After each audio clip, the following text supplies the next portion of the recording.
Coronation Stakes. They jump away from the old mile start with Honey Girl among those dropped in the early stages, rolling the dice, and the cheap piece was away fairly well. Cachet got a good break as well. So too Prosperous Voyage out wide, just taking a while to track over as they link up with the round course at the end of a furlong, and it's Cachet in the light blue who leads to Spenderella with her hoop sleeves against the running rail, and Prosperous Voyage tracking over to join them and racing handily, and that trio just about spearhead the field, followed through by Discoveries with a white cap racing a close fourth, and then the nosebound in Mongestine against the running rail, followed by 10 and Brisbane Races in midfield with Grand Dame and Sandrine. Rolling the dice in an orange jacket is next. Frankie at this stage is holding up in Spiral, red jacket with a blue cap, 3/4 of the way back. Pizza Bianca in the orange and yellow is racing towards the rear with Honey Girl. They've already gone through halfway and they're heading towards home in the Coronation Stakes, and it's Cachet who leads to Prosperous Void sitting at her quarters. Spenderella will turn on in third. Discoveries fourth. The nosebound in Mongestine is next to Tenebrism in the maroon and blue. Sandrine in the nosebound wide off the turn. In Spiral is going to have to try and thread her way through from the rear. Frankie driving away, red jacket, blue cap. Inside the two, Cachet challenged now by Spenderella, the hoop sleeves. Here's Discoveries, and now in Spiral finds daylight. She begins to run on very strongly down the centre onto the Tory Drive, and in Spiral has come sweeping through to snatch the lead deep inside the furlong. Redemption day for Frankie. In Spiral, powering clear.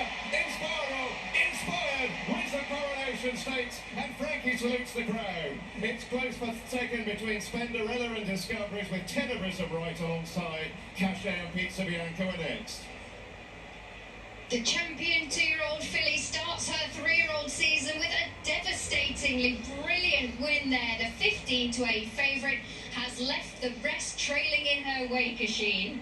Yeah, fantastic. I'm absolutely over the moon for her connections and the horse. She's unbeaten. She's very, very talented. How good was she running away from the field like that? And we must realise that the fractions were steady. James Doyle rode a very clever race in front. He wasn't going to set the race up for Frankie Ajori on a closer, and the turn of foot she shows truly magnificent. Yeah, you'd say, Kevin, watching the race, it didn't go entirely smoothly. She was a little bit keen early on with those slow fractions, and Frankie's just had to make a decisive move there. He did. I don't think the early stages went to plan. A couple came back into his lap.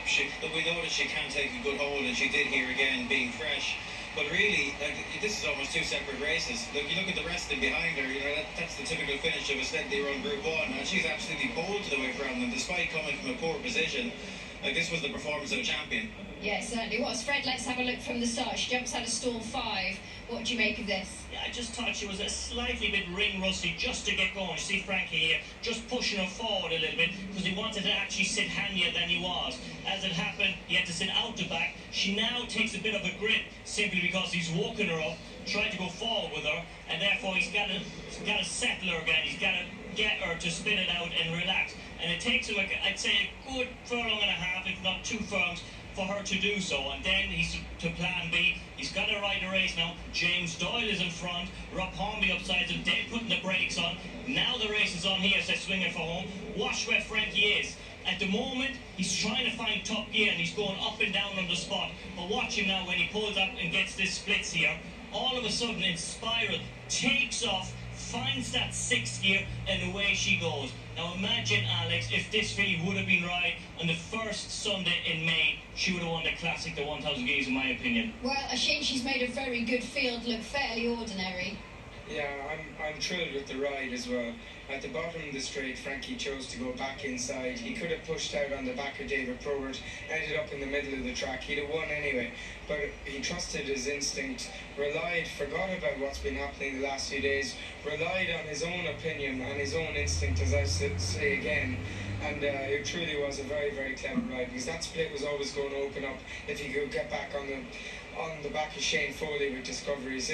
These things we really take for granted watching him, but I promise you there was split-second decisions there where really could have been the difference between winning and losing. In the end, it wasn't, because she won so far.